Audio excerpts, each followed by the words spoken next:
Fala pessoal, mais um almoço com TF no ar. Hoje um almoço com TF bastante especial. Não vamos trazer apenas informações sobre o Botafogo, algo que vocês estão acostumados desde 2019 aqui no nosso canal. Mas vocês também estão acostumados que todos os campeonatos brasileiros eu sempre trago no dia do início da competição um guia quase que total a respeito dos adversários do Botafogo nesta competição. Não apenas com aquilo que eu estou falando, e sim com pessoas que estão acompanhando de perto cada um dos 20 clubes da Série A. Aliás, 19, que o Botafogo vocês estão acostumados aqui a acompanharem no canal do TF. A exceção de Atlético Goianiense e também Criciúma, conseguir trazer vários detalhes das outras agremiações que disputarão o Campeonato Brasileiro. Então esse vídeo aqui será especial. Peço que vocês peguem e compartilhem em seus grupos do WhatsApp para vocês saberem a real dos adversários do Botafogo,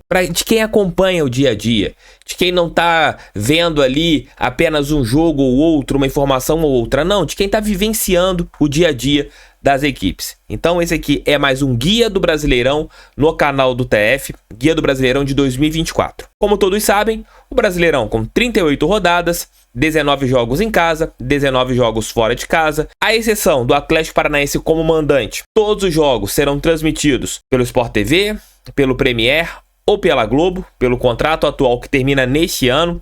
As partidas do Atlético Paranaense como mandante na TV aberta na Globo, e você pode acompanhar através da Cazé TV ou da TNT, além da TV Furacão. Então essas são as maneiras de você acompanhar o Campeonato Brasileiro de 2024. O campeonato vai de hoje até o dia 8 de dezembro. Nós teremos paralisações nas datas FIFA, menos na Copa América. Durante o torneio internacional, você continuará tendo jogos do Campeonato Brasileiro. Isso pode impactar em até 9 rodadas algumas equipes nesse torneio. É um formato tradicional que acontece desde 2003 a respeito do Brasileirão. Vamos começar a trazer aqui as pessoas que acompanham o dia a dia de cada uma das equipes. Como eu falei anteriormente, só não consegui trazer pessoas falando em relação a Criciúma e também sobre a equipe do Cuiabá. Então vou começar com o sul do Brasil. Chamo meu amigo Luciano Coimbra,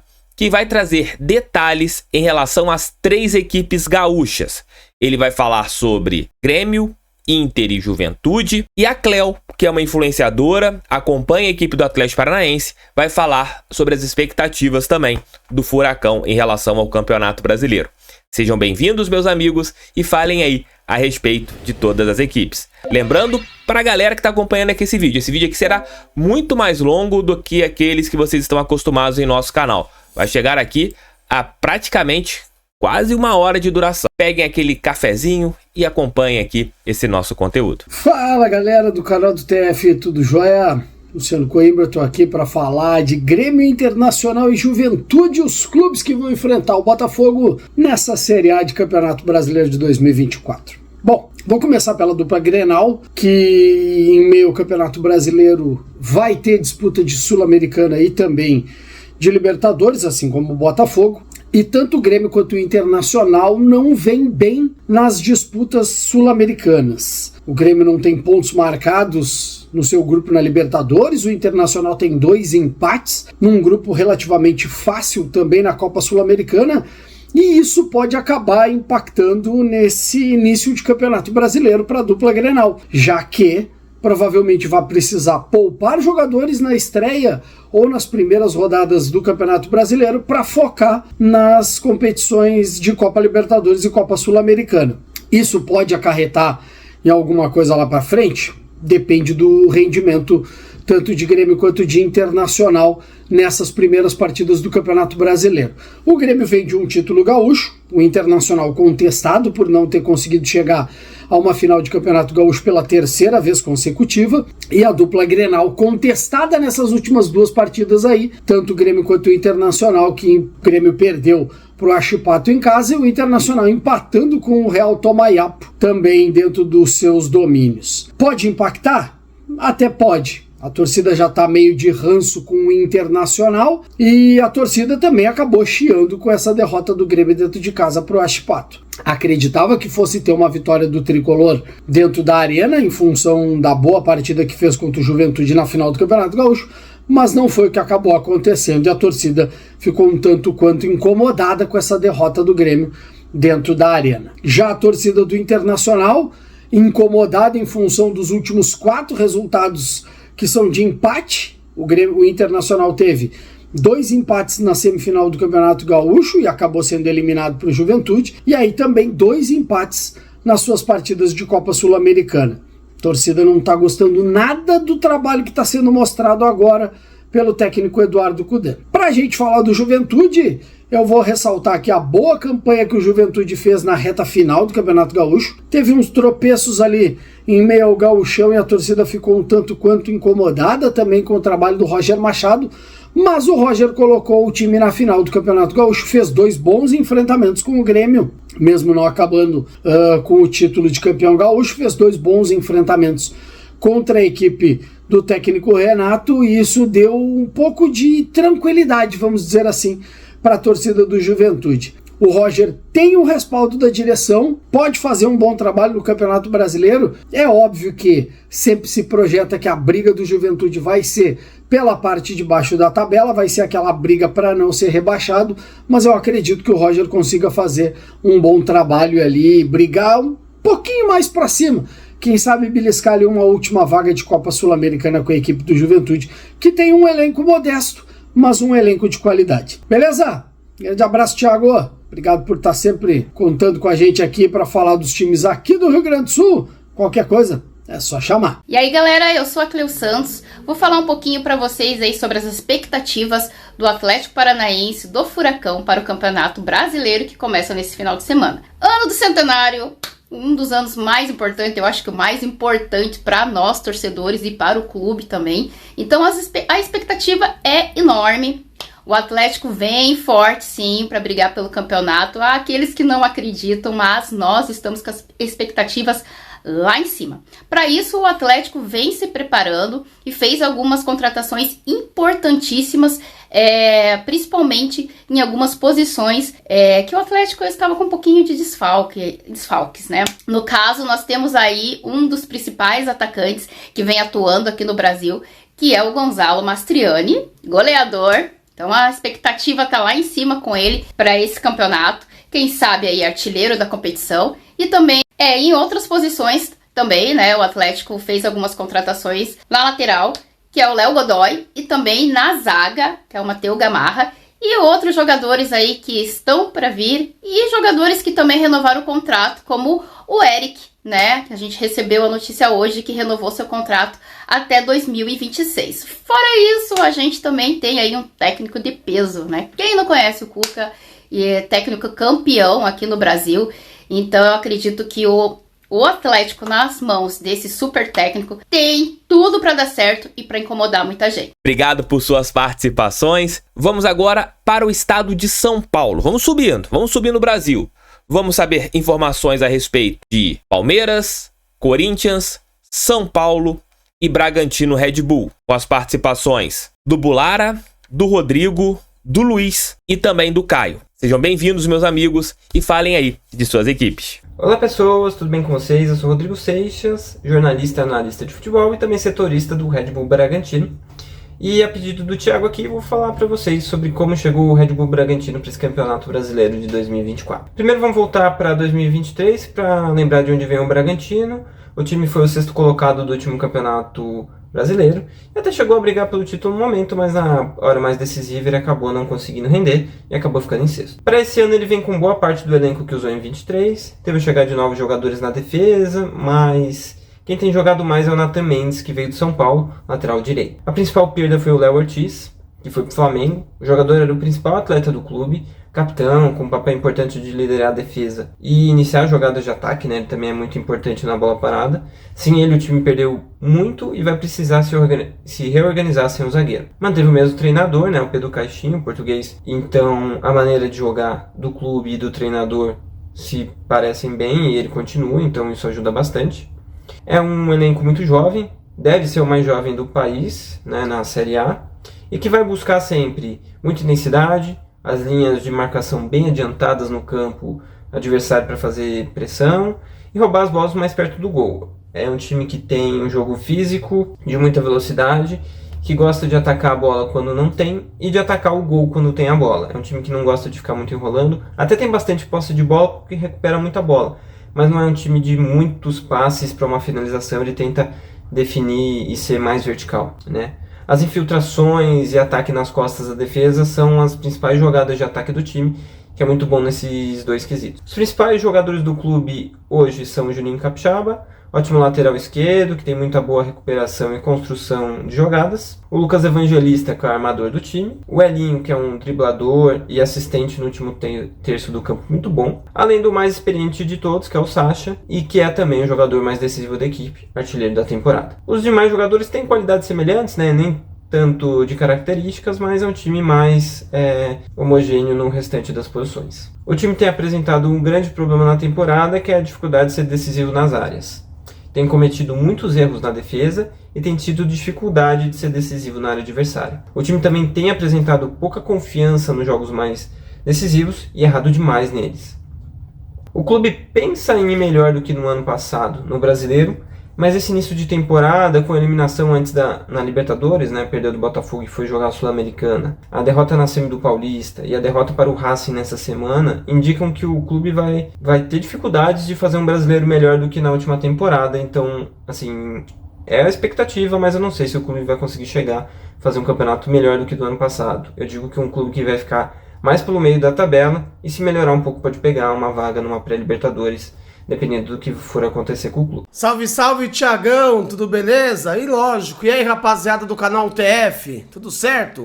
Espero que esteja tudo bom com vocês. Recebi esse convite aqui com muita gratidão, mais uma vez agradeço a você, Thiagão, por lembrar da gente, pra gente falar um pouquinho sobre o Corinthians, né? E a perspectiva, a expectativa do torcedor corintiano no Campeonato Brasileiro de 2024, né? Em 2023, um campeonato péssimo pra gente. Péssimo, diferente do que pra vocês, né? Botafoguenses, que ficaram liderando o campeonato praticamente todo e ali na reta final, não sei, um deslize. Aí o Botafoguense explica melhor do que eu, né? O que aconteceu pra não conseguir levar o título brasileiro que parecia estar tão na mão, né? Enfim, eu espero que o Corinthians tenha um começo igual ao Botafogo, que lidere o campeonato, mas a gente sabe que não é sempre assim o Brasileirão. Tem 3 times aí que largam na frente, o Palmeiras, Flamengo e o Atlético Mineiro, e pelo menos a expectativa aqui dos corintianos de São Paulo, e acho que do resto do Brasil também, é de fazer um campeonato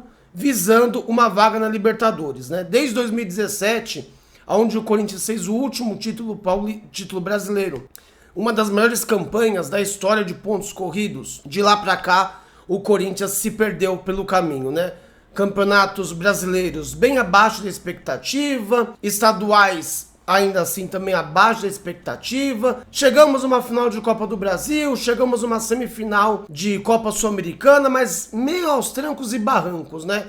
Talvez, o Thiago e todo mundo que tá me assistindo, o Campeonato Brasileiro que mais deixou o corintiano tranquilo foi justamente com o Vitor Pereira, né? Onde terminamos o campeonato ali entre os 4 primeiros. Eu espero que isso aconteça de novo, tá? Então, a minha perspectiva pro Corinthians é G4 ou no máximo G6. Temos um bom time, se reforçamos, né? Veio o Ranieri, que é o dono do meio campo do Corinthians, Rodrigo Garro, que desde que vestiu o manto do Coringão, vem cada vez mais desempenhando uma boa função. Temos um ataque que tá funcionando, né? Com Romero e Yuri Alberto, inclusive o Romero, né? Que agora vocês têm também um Romero para chamar de seus, né? O irmão do nosso Ângelo Romero. O Oscar Romero joga no Botafogo. Será que vai ter o mesmo sucesso? Aí o pessoal do chat responda pra mim nos comentários qual a expectativa de vocês também em relação com o Oscar Romero, o irmão do nosso Romerinho joga bola. Então, cara, é ir pra cima, né? A gente sabe que o Brasileirão é difícil, a gente sabe que os pontos em casa são primordiais e tem que buscar os jogos fora, né? Você não pode perder muito ponto para time que vai brigar para a parte de baixo do rebaixamento. E as primeiras rodadas não é que elas vão ditar o que vai acontecer no campeonato. Mas se você larga entre vamos colocar os 7 primeiros jogos, você de 21 pontos, você faz 15, 17, você já mais ou menos sabe que vai brigar na parte de cima. Ainda tem Copa América, que o campeonato não vai parar, tem lesões, convocações, depois vem eliminatórias, enfim. É um campeonato brasileiro equilibrado, largando com 3 times, no meu ponto de vista, já acima, que vão disputar Libertadores. E aí o Corinthians, o Botafogo e outras equipes podem tirar vantagem dos desfalques, né, e de revezamento de atletas em outras equipes. Então, pra mim, Coringão no G4 do Brasileirão. Se der pra ser o título, melhor ainda. Mas se não, já conseguindo uma vaga pra Libertadores, perto do que foi o ano passado, onde a gente, praticamente se livrou do rebaixamento ali na penúltima, na antepenúltima rodada. Foi pífio, foi vergonhoso pra história do Corinthians. Então, G4 pro Coringão é o que eu espero, tá? E você deixa nos comentários também qual a expectativa sua, independente do time que você torce, pro seu time do coração. Qual posição ficará o seu clube no Brasileirão 2024? Um abraço, Thiagão. Um abraço toda a galera do canal do TF. Tamo junto. Faço o convite também, caso vocês queiram conhecer. Sou o Mano Brito, do canal Mano Brito, para falar muito de Corinthians, beleza? Tamo junto, forte abraço e até a próxima. Fala pessoal, tudo bem? Eu sou o Rafael Bolar do nosso palestra e vou falar um pouco sobre o Palmeiras, como o Palmeiras chega para a disputa desse Campeonato Brasileiro de 2024. Lembrando que o time é o atual bicampeão, tem uma oportunidade de repetir um feito que somente o São Paulo conseguiu, né, o rival entre 2006 e 2008, de vencer o torneio de maneira consecutiva em 3 anos. Naquela ocasião foi o Muricy Ramalho que conseguiu, agora o Abel Ferreira tem a oportunidade, né, de conquistar esse feito. O Abel, que está acostumado com o tricampeonato, uma vez que o Palmeiras é o tricampeão estadual, conseguiu recentemente contra o Santos, né, uma vitória no Allianz Parque por 2-0. Em relação ao campeonato do ano passado, quando o Palmeiras teve uma arrancada muito boa na reta final da competição, e tem alguns jogos emblemáticos, né, como a goleada contra o próprio São Paulo 5-0, a virada sobre o Botafogo, no Newton Santos por 4-3, o Palmeiras conseguiu manter aquela mesma base. É praticamente o mesmo time que entra em campo para a disputa desta competição de 2024.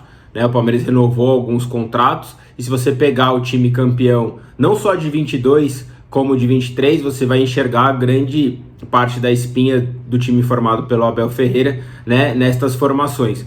De 2022 para 2023, o Palmeiras perdeu o Gustavo Scarpa e perdeu o Danilo. Né? Em 2023, o Palmeiras soube suprir essas saídas, não com a chegada de um primeiro volante, mas o Zé Rafael soube fazer muito bem esse papel ao longo de toda a temporada e foi importante. Né? O Endrick, que em 2022 estreou na reta final com gols importantes, né, tomou o protagonismo no ataque do Palmeiras em 2023, e essa talvez seja a principal lacuna que o Palmeiras vai ter para o ano de 2024, uma vez que o Endrick vai participar de pouquíssimos jogos, né, do Campeonato Brasileiro, já que a partir de julho ele se transfere para o Real Madrid quando ele completa 18 anos. Então talvez a maior dificuldade do Abel Ferreira nesse aspecto seja encontrar um substituto, né, para o Endrick, pensando na temporada como um todo, uma vez que a presidente Leila Pereira disse que o Palmeiras não vai ao mercado para contratar um atleta, né, no ataque. Ela comentou sobre os jogadores que o Palmeiras tem à disposição, novos atacantes das categorias de base que estão subindo, como o Estevão, né, que é um garoto muito promissor, o próprio Luiz Guilherme, que já não é tão uma promessa assim, mas também não tem nem 18 anos e tem entrado bem quando é opção do Abel Ferreira. E um destaque positivo também, que vale o torcedor ficar de olho para a edição de 2024, é o Aníbal Moreno. O Aníbal Moreno é o jogador argentino, volante, foi o herói do título paulista ao fazer o gol dos 2-0 contra o Santos. Ele é um jogador que o Palmeiras tentou muito no ano passado, não conseguiu, até por isso o Zé Rafael exerceu essa função de camisa 5, mesmo sendo camisa 8, e o Aníbal chegou do Racing da Argentina, tomou a posição, é um atleta que tem atuado em todas as partidas do Palmeiras na temporada, o único jogador que fez isso, então é um atleta que vale a pena vocês ficarem de olho, porque tem um futuro muito promissor, né? Um jovem ainda argentino de 23 anos, 24 anos, que o Palmeiras vai mostrar agora em âmbito nacional a partir do Campeonato Brasileiro que se inicia nesse próximo final de semana. Então é o Palmeiras tentando o tricampeonato, né, com a mesma espinha dorsal e contando com o atacante Endrick por poucas rodadas nesse início de competição, uma vez que ele também deve ser convocado para a Copa América e vai deixar o Palmeiras um pouco mais cedo do que ele deixaria normalmente rumo ao Real Madrid. Beleza, pessoal? Espero que vocês tenham gostado da análise do Palmeiras de olho no Brasileirão de 2024. Eu estou à disposição de vocês e um abraço. O São Paulo chega para esse campeonato brasileiro como atual campeão da Copa do Brasil, um elenco melhor do que do ano passado, mas mesmo assim cheio de dúvidas. A saída do Dorival no começo da temporada trouxe uma série de incertezas e a chegada do Carpini, que se mostrou promissora nos primeiros jogos, com São Paulo quebrando o tabu na arena, São Paulo campeão da Supercopa, mas depois o time não se acertou mais. O São Paulo é o campeão no ranking de lesões da temporada, mais uma vez. Só esse ano o São Paulo já tem 18 jogadores no departamento médico e o Carpini está com uma dificuldade enorme de encaixar o time. Então o São Paulo é uma grande incógnita, tem feito jogos muito ruins, mas tem jogadores com muito brilho e com muita possibilidade de ter um time competitivo. A expectativa do torcedor são paulino até a saída do Dorival é que o São Paulo brigaria por todos os títulos na competição. São Paulo reforçou no ataque, trouxe jogadores importantes, se reforçou nas laterais, né, onde o São Paulo tinha dificuldade na velocidade, mas a saída do técnico trouxe uma série de complicações. O São Paulo ainda não encontrou a melhor formação, jogou nesse último jogo na Libertadores com 3 zagueiros, nos jogos anteriores num 4-2-4, 4-2-3-1, então o São Paulo não encontrou a melhor formação, não encontrou o melhor entrosamento, o técnico ainda está batendo muito a cabeça e o São Paulo vem jogando muito mal na temporada. Então o São Paulo que irá entrar no Campeonato Brasileiro é uma grande incógnita. Não sabemos o São Paulo que se apresentará para a competição. O São Paulo tem um time forte, para mim um dos melhores elencos do Brasil, mas que está uma bagunça dentro de campo. Valeu por suas participações, obrigado novamente pelo carinho de todos vocês aqui com o canal do TF. Vamos para a região Centro-Oeste, onde nós teremos, na região Sul, ainda faltou o Criciúma, como eu disse anteriormente.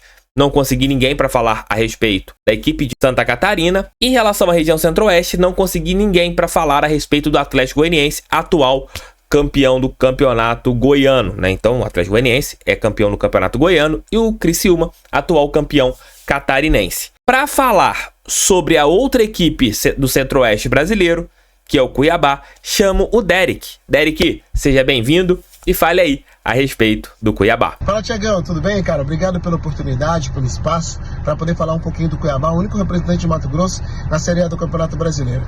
Eu me chamo Derek Bueno, sou jornalista esportivo aqui no estado, trabalho na TV Centro-América, afiliada da Globo, em Mato Grosso. Para mim, falar do Cuiabá é algo prazeroso, né? O Cuiabá que tem uma trajetória vitoriosa, clube fundado em 2001, clube mais jovem que disputa a Série A do Campeonato Brasileiro, clube que foi fundado pelo saudoso Gaúcho, ex-atacante do Flamengo e também do Palmeiras. Para 2024, o Cuiabá tem um grande objetivo: permanecer na Série A do Campeonato Brasileiro, o que seria, pelo 5º ano consecutivo, o clube figurar entre os 20 times mais importantes do país. O Cuiabá, que chega com a moral elevada após a conquista do Campeonato Mato Grossense, a 13ª taça de estadual. Agora o Dourado é o 2º maior campeão de Mato Grosso, 2º maior campeão mato-grossense com 13 conquistas, atrás apenas do misto, que tem 24 títulos estaduais. O Cuiabá, né, como eu disse, tem esse grande objetivo, permanecer na Série A do Campeonato Brasileiro, mas em meio a tudo isso tem disputas de outras competições, como Copa do Brasil, Copa Verde e também Copa Sul-Americana. Mas o que a diretoria tem feito para que o clube alcance esse objetivo, que é permanecer na Série A? Manteve a base. Boa parte dos jogadores que estiveram no elenco do ano passado permanecem no clube, caso do Walter, do Alain Imperiur, do zagueiro Marlon, do atacante Daverson, do Isidro Pita, que inclusive foi o artilheiro do time no campeonato estadual com 6 gols. Então, tirando toda essa parte de manter a base, o Cuiabá também trouxe contratações pontuais. Caso do zagueiro Bruno Alves, que já vestiu a camisa do Grêmio, do São Paulo e hoje está no Cuiabá, além de Guilherme Madruga, o cara que ganhou o gol mais bonito da FIFA, o prêmio Puskás, pelo gol de bicicleta que ele fez pelo Botafogo de Ribeirão Preto, ele que foi destaque do clube do interior de São Paulo na Série B do Campeonato Brasileiro do ano passado. Então o Cuiabá chega forte, chega entusiasmado para a disputa do Campeonato Brasileiro, da Série A, e é claro que por tudo isso também da estrutura que o clube tem, investimento sendo feito de 50 milhões na construção do novo CT, o Cuiabá chega muito forte para a disputa do Campeonato Brasileiro e, é claro, vai brigar ali pela permanência e, quem sabe, voos maiores e conquistar uma vaguinha para uma competição intercontinental da próxima temporada. Então são essas informações do Cuiabá, Thiagão. Obrigado pela oportunidade. Tchau, tchau, até a próxima. Obrigado, Derek, por sua participação. Vamos agora para o Nordeste brasileiro, onde nós teremos 3 representantes: Bahia, Vitória e Fortaleza. E chamo meus amigos Matheus Barbaço, o Anderson Matos e o Dudu Damasceno. Falem aí. Fala TF, salve pessoal, me chamo Dudu Damasceno e vim falar um pouco sobre a expectativa do Fortaleza para o Campeonato Brasileiro 2024. O Leão quebra um recorde no futebol nordestino e joga sua 6ª edição seguida do Campeonato Brasileiro de pontos corridos. Nunca ninguém da região tinha conseguido jogar tantas vezes consecutivas. Mas o momento do Leão não é dos melhores. No Campeonato Estadual, o Leão buscava a conquista de um hexacampeonato, algo inédito aqui no nosso futebol, e acabou sendo derrotado nos pênaltis para o Ceará, perdeu o título. Não fez uma pontuação tão boa também na Copa do Nordeste. Na Copa Sul-Americana, largou já com 2 vitórias, num grupo que tem Boca Juniors, ainda não enfrentou, vale ressaltar. Mas o Fortaleza chega com uma certa desconfiança para esse Campeonato Brasileiro. Foi cerca de 40 milhões de reais investido nessa 4ª temporada à frente aí do Fortaleza com Juan Pablo Vojvoda. E ainda não deu tão certo assim, tá? Ainda não deu tão certo assim, é o que eu posso dizer. Acredito que será mais uma disputa do Fortaleza de meio de tabela. Figurar ali entre 8º, 9º, 10º, 11º, 12º, 13º.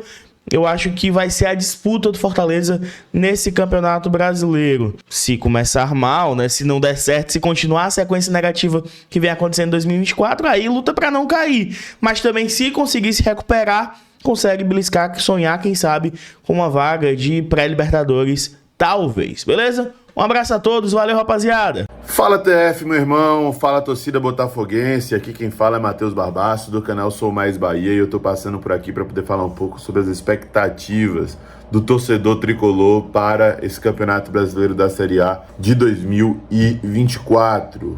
Lá no começo da caminhada, lá no começo da temporada, quando o planejamento ainda estava sendo desenhado, quando o torcedor ainda estava com as expectativas extremamente elevadas, certamente a confiança para um brasileiro mais estável e com mais ambição era maior. Porém, agora não dá para dizer também que o torcedor está completamente desesperançoso e incrédulo, acreditando que teremos uma campanha similar à do ano passado. Eu acho que isso é algo comum assim entre a torcida do Bahia, né? Não dá para ser pior do que no ano passado. Então, no mínimo, se busca mais estabilidade, mais tranquilidade. E existe uma estrutura, né, em termos de plantel, de elenco, qualificada para poder alcançar esse objetivo. Hoje o Bahia tem um meio com muita qualidade, com Caio Alexandre, Jean Lucas, Everton Ribeiro e Cauli. Um Tassiano que tem surpreendido até o torcedor do Bahia, que já sabia que era um bom jogador e tudo mais, mas ainda assim está conseguindo render no nível mais elevado ainda. Tem uma situação ali no ataque também, disputa entre Biel, Everaldo, Oscar Estupinhan, o próprio Ademir e outros reforços devem chegar, como Carlos De Pena, que também deve contribuir aí para poder levar o nível dessa equipe. E ao longo do Brasileiro, ali já perto do final do primeiro turno, ainda vai chegar o Iago Borducci, do Augsburg da Alemanha, 7º colocado da Bundesliga, para poder reforçar um setor muito frágil dessa equipe. O time, ao longo da temporada, conseguiu, mesmo em um cenário com adversários de um nível mais abaixo, né, de Copa do Nordeste, principalmente de Campeonato Baiano, se consolidar nesse primeiro semestre como o melhor ataque do Brasil. O Bahia tem feito muitos gols, o Bahia tem criado muito. A proposta de Rogério Ceni é ter um time que consiga envolver o adversário, consiga, através da troca de passes, da transição rápida em um curto espaço de tempo, das triangulações e tudo mais, construir. E o Bahia realmente tem construído, mesmo com muitos gols, ainda é um time que perde muitas oportunidades, então a gente vê que o meio-campo está trabalhando e isso já era esperado. Porém, entretanto, todavia, uma consequência desse estilo de jogo e que demanda treinamento e ajustes finos e também contratação de peças que possam, de certa forma, sobrepor, né, essas questões que são um pouco mais demoradas de ajuste, né, que pode encurtar esse processo de encaixe e tudo mais, é a vulnerabilidade do sistema defensivo. Não tem consistência defensiva, não tem solidez defensiva esse time de Rogério Ceni. Vocês conhecem muito bem Canu e Cuesta, eles compõem a dupla de zaga, mas é além da capacidade dos zagueiros, né? É uma questão muito mais de disposição da defesa. Cuesta, por exemplo, tá bem nesse começo de ano. Eu sei que muitos de vocês vão falar, não, Cuesta começa bem, o problema é como termina. E eu também já tô temeroso com relação a isso, mas ele começou bem essa sua trajetória no Bahia. Na esquerda, Juba ou Rezende tem quebrado um galho, mas não é o ideal, né? Improvisar, o ideal é ter um jogador da posição. E na direita, Arias, que é jogador de seleção colombiana, foi capitão, inclusive, no último jogo que teve aí da Colômbia, né, no último amistoso que teve contra a seleção da Romênia, né, antes teve um jogo aí contra a seleção espanhola, se eu não estou enganado. Ele conseguiu ir bem nesse jogo contra a Romênia, dando assistência e tudo mais, é um bom lateral direito, está disputando com o Gilberto, que também é um bom lateral direito, né? Então, assim, existem peças alternativas, mas também existe uma carência, né, de tornar essa defesa mais consistente, mais qualificada, né, mais protegida, para poder dar vazão para que esse meio campo e esse ataque possam realmente ser produtivos como a gente imagina. Eu entendo que dentro de um cenário de Campeonato Brasileiro da Série A é necessário ter competitividade, é necessário ter essa coesão um pouco maior entre as partes do time, né? Entre o meio campo, a defesa e o ataque. E falta esse ajuste para que a defesa esteja na mesma sintonia dos outros setores, para que o Bahia possa ser competitivo no Brasileiro da Série A e para que esse meio campo e esse ataque possam brilhar como a gente imagina, como a gente espera e como a gente desde o começo dessa trajetória confia, tá? Mas a expectativa, não dá para dizer que é ruim, é uma expectativa boa. Como eu falei, acho que o torcedor espera no mínimo uma estabilidade, e uma estabilidade é ali mais ou menos a 10ª colocação, né, o meio da tabela total. Mas eu acho que esse time pode mais e tem capacidade para poder fazer mais, e a gente espera que consiga fazer mais ali com a 8ª, 7ª colocação, quem sabe. Mas enfim, boa sorte pro Botafogo, espero estar aí no Newton Santos nesse ano para poder acompanhar o jogo, e um abraço pro meu parceiro TF. E para todos os inscritos aí no canal TF. Olá, Thiago, um abraço para você, Anderson Matos aqui do canal do Dinâmico para falar do Vitória. Tô aqui no interior do estado da Bahia, coração de Maria, tá? E assim como essa casa que tá ficando maravilhosa, o Vitória é um clube em construção ou reconstrução.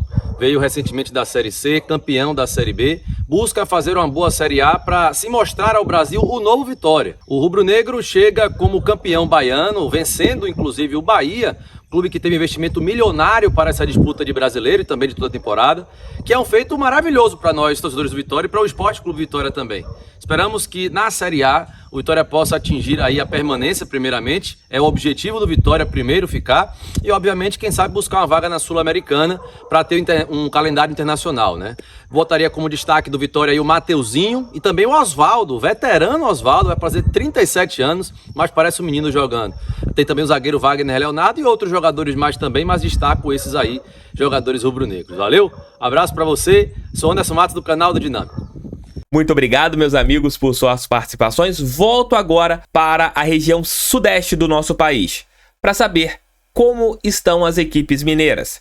Chamando o meu amigo Beto Guerra para falar do Galo e o Samuel Venâncio, meu outro amigo, para falar do Cruzeiro, que será o primeiro adversário do Botafogo no Brasileirão. Fala, TF, aqui é Beto Guerra da Web Rádio Galo, tamo junto, bora falar sobre o que eu penso do Galo neste Brasileirão. Primeiro que a saída do Felipão e a chegada do Milito trouxe para o torcedor atleticano uma esperança muito maior de poder conquistar títulos. O time não vinha jogando absolutamente nada com o Felipão, passando vergonha no Mineiro, mas com a chegada do Milito são 4 jogos, um empate com o Cruzeiro no jogo de ida do Mineiro, que não serviu para nada porque o Galo ganhou o jogo de volta, e 2 vitórias na Libertadores, né? Ganhou do Rosário Central numa ótima partida. é um time que tem dado gosto de ver, né? Com muita raça, com muita entrega e taticamente muito organizado. Então o Milito me parece ser um ótimo treinador, de fato. Agora, para o Brasileirão, pontos corridos, eu não sei se o Atlético tem realmente um elenco para suportar a competição. Tem um time muito forte, né? Se bem treinado com as peças que temos, o time torna-se muito forte. Agora, elenco, eu não sei, porque, por exemplo, a defesa do Atlético, falta um zagueiro acima da média. São muitos zagueiros bons, mas nada demais. O Atlético toma muito gol de bola aérea, muitos erros defensivos. Então, isso pode acabar pesando. Alguns jogadores que estão no elenco, mas que não rendem. Allan Kardec é um nome famoso, mas nem tem entrado mais nos jogos, nem sido relacionado. Vargas é um que acabou ficando, mas também não tem jogado tanto, não tem agregado muito. Patrick, que pode ser negociado. Então, assim, temos alguns jogadores de nome, mas que não têm ajudado. Então, o elenco é um pouco curto. Em algumas posições você tem mais ali algumas opções, mas se começar a ter um ou outro jogador lesionado e tudo, pode complicar. Por isso que pontos corridos, eu realmente não tenho essa segurança toda. Eu até acho que é assim possível o Atlético brigar pelo título brasileiro, mas não fico tão tranquilo, com tanta certeza, por conta de não termos tantas opções assim. Nós temos um bom elenco, né? Temos um bom time, um time forte, mas não sei se pontos corridos, 38 rodadas, o time vai dar conta. De qualquer forma, está aí o meu pensamento com relação ao Brasileirão Galo no Campeonato Brasileiro. Tamo junto, um abraço, meu amigo, valeu! Fala, TF, grande Thiago Franklin, um abraço, um prazer falar com você mais uma vez sobre o guia aí do Brasileirão e o Cruzeiro depois do susto no ano passado. Claro, a promessa da diretoria para essa temporada é de um Cruzeiro brigando entre os 10 primeiros colocados, ou seja, na primeira parte da tabela de classificação. Trouxe alguns jogadores, mas o Cruzeiro vem oscilando, vem patinando neste começo de temporada. O time trocou de técnico, vai com um jovem treinador para sua primeira experiência na Série A do Campeonato Brasileiro e apostando em alguns jogadores estrangeiros. O desafio do Cruzeiro para essa temporada, TF, é ser forte dentro de casa. O Cruzeiro, no ano passado, teve uma campanha muito ruim jogando no Mineirão, e isso foi fazer diferença lá no final. E o Cruzeiro, por pouco, não foi para a Série B do Campeonato Brasileiro. Na reta final, teve uma reação importante e conseguiu até uma vaga na Copa Sul-Americana. O time não tem mais a Copa do Brasil, tem 2 competições em disputa. A Copa Sul-Americana não começou bem, com 2 empates em 2 jogos, e, claro, o Campeonato Brasileiro com o principal objetivo. Eu até respeito o objetivo da diretoria, de ficar entre os 10, mas com o futebol que o Cruzeiro vem jogando neste começo de ano, eu acho que o objetivo é permanecer de novo na Série A do Campeonato Brasileiro, e o Cruzeiro vai ter que lutar muito para garantir estes 45 pontos, aquele número mágico, para permanecer na elite do futebol brasileiro. Valeu, TF! Um abraço! Valeu, Betão, valeu, Samuca, obrigado por suas participações. E termino agora falando das equipes cariocas: Flamengo, Fluminense e Vasco da Gama. Flamengo com Rei Kraus, Fluminense com Vitor Lessa e o Vasco com Emerson Rocha. Valeu, meus amigos. Fala, TF, meu amigo, beleza? Um beijo pra você. Cara, a expectativa pro Brasileirão é muito boa, porque assim, se você pegar o Tite, o Flamengo do Tite, é muito melhor do que o Flamengo do Sampaoli e do Vitor Pereira, porque é mais sólido. Defensivamente, o Flamengo é muito bom. E os números comprovam isso, né? Se você pegar o Tite de 2024, tomou apenas 2 gols. Um foi no amistoso contra o Orlando City, e o outro foi aquela penúltima partida da Libertadores contra o Milionários. Então, assim, ó, se você pegar essa quantidade de jogos e ter apenas 2 gols sofridos, é muita coisa. Ah, mas é o Carioca e tal. Pô, mas qual time no Brasil que também jogou regional tem esses números que o Flamengo tem hoje? Então, defensivamente, o Flamengo é muito, mas muito sólido. Ofensivamente, a gente pode usar até o exemplo de ontem, o Flamengo perde muitos gols. No primeiro tempo, o Flamengo perdeu uma quantidade muito grande de gols. E aí ficou 1-0. Então, assim, ó, se eu pensar no Campeonato Brasileiro, eu acho que o Tite vai muito bem. porque é um time regular. O Flamengo é altamente regular. De uma defesa sólida, etc. E pro Brasileirão, o time mais regular ganha. Então a expectativa é que o Tite vá muito bem no Campeonato Brasileiro. Isso se as seleções deixarem na Copa América, porque todo mundo sabe que o campeonato não vai parar durante a Copa América. Então esse pode ser o nosso maior adversário. Porque se você pegar, o time do Flamengo, certamente, isso por baixo, teremos desfalque do Varela, do Pulgar, do Arrascaeta, do De La Cruz e do Matias Vinha. Sem contar que o Fabrício Bruno e o Ayrton Lucas foram convocados. E do jeito que o Pedro está fazendo gols, a chance dele ir para a seleção na Copa América também é gigante. Então o Flamengo pode perder nessa janela aí de 6 a 8 jogadores titulares. É muita coisa. Isso pode, no final, prejudicar a gente na campanha. Mas eu confio no trabalho do Tite no Brasileirão. Agora, Copa do Brasil, Libertadores, é uma outra parada. E aí eu tenho outras preocupações que eu não vou falar pra você hoje. Quando você fizer um outro vídeo falando sobre Libertadores ou Copa do Brasil, aí eu falo. Beleza? Beijo, meu querido. Amo você, meu carequinha. Fala aí, meu amigo TF, um prazer falar com você novamente aqui no seu canal, falar um pouquinho de Fluminense, que está se preparando aí para esse início de campeonato brasileiro, retomada da temporada para o Fluminense após o campeonato estadual, após a conquista da Recopa Sul-Americana. É um Fluminense que, por enquanto, em 2024, ainda não se reencontrou, ainda não conseguiu praticar aquele futebol vistoso, aquele futebol convincente, ofensivo, envolvente, que levou o Fluminense até a conquista da Copa Libertadores no ano passado. É um time que tem ainda muita qualidade, que perdeu um jogador só, o seu time titular, que foi o Nino, que foi para a Rússia, mas está sendo uma perda muito sentida, porque parece que desequilibrou todo o time. O Nino era o capitão do time, é uma referência técnica em todos os sentidos, e o Fluminense não contratou um substituto para o Nino, e aí vem testando o Thiago Santos, vem testando o Manuel, Martinelli, André jogou na zaga também, enfim, nenhum jogador até agora conseguiu se firmar nesse setor. Dos reforços que o Fluminense trouxe para essa temporada, quem está agradando até agora é o Marquinhos, jogador emprestado que veio do Arsenal e fez 2 gols já na Libertadores, deu uma assistência, é quem mais está chamando a atenção.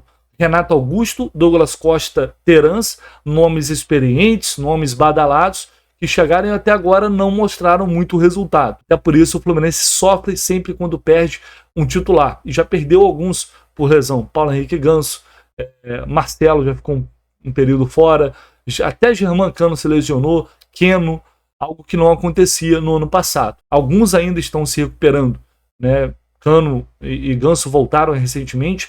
Então é um Fluminense que tem um início de ano que, apesar da conquista da Recopa, é um tanto quanto conturbado, né? As cobranças em cima do Diniz começaram a ficar mais acentuadas à medida que o time não se desenvolve muito, e muito disso é colocado, meio que a culpa cai em cima do planejamento, que foi muito alterado devido à disputa do Mundial no passado. O Fluminense se reapresenta um mês depois, tem uma pré-temporada muito curta, jogadores, pra vocês terem uma ideia, com 7 dias estavam jogando já o Campeonato Carioca. Então praticamente não teve pré-temporada. Depois da eliminação para o Flamengo na semifinal, aí sim o Diniz teve uma espécie de segunda pré-temporada para tentar trabalhar o time e recuperar esse tempo perdido e essa preparação também que não foi a ideal. Então a expectativa é de que a partir de agora, início de Campeonato Brasileiro e Libertadores, o Fluminense possa aos poucos recuperar o seu melhor futebol e apresentar, portanto, um rendimento de alto nível, assim como foi ano passado. A diferença é tão grande que Germancano só marcou 3 gols esse ano, algo absolutamente incomum, dadas as últimas 2 temporadas do argentino com a camisa do Flu, que ainda conta com seus principais jogadores, André, Martinelli, que vem jogando muito, a espinha dorsal ali com o Ganso, com Arias, com Germancano. É um time que tem muita qualidade, mas que precisa se reencontrar, algo que ainda não aconteceu. Beleza? TF, prazer falar com vocês mais uma vez, tamo junto aí, um abraço, precisando é só chamar. Fala, meu parceiro Thiago Franklin, a todos ligados aqui no canal do TF, Emerson Rocha do canal Atenção Vascaínos, falando um pouquinho sobre as expectativas do Vasco nesse Campeonato Brasileiro. Eu acho que o Vasco vem se preparando de uma forma para melhorar a questão física do time, para iniciar o Campeonato Brasileiro bem, principalmente na questão física, como eu disse, até porque tem 3 jogadores para esse início de competição machucados, 3 jogadores importantes. Paulinho de Paula, também o Jair, além do Dimitri Payet, que não vai jogar as 2 primeiras rodadas da competição. E por isso o Vasco ficou esse tempo todo após a eliminação no Campeonato Estadual, trabalhando principalmente a questão física. Eu acho que o Vasco tem todas as condições de começar bem o Campeonato Brasileiro nessa questão e, claro, vencer alguns jogos, principalmente jogando em casa, e após a janela de transferência do mercado internacional, que abre a partir da 18ª rodada, o Vasco buscar reforços importantes e dar aquele sprint final para conseguir uma vaga numa competição sul-americana. Se vai ser pré-Libertadores, se vai ser Libertadores, eu não sei. Mas eu acho que, nesse momento, a expectativa do Vasco é principalmente alcançar uma vaga numa competição sul-americana para o ano que vem. Tamo junto, meu camarada. Grande abraço. Obrigado por suas participações. Valeu mesmo pela moral de vocês.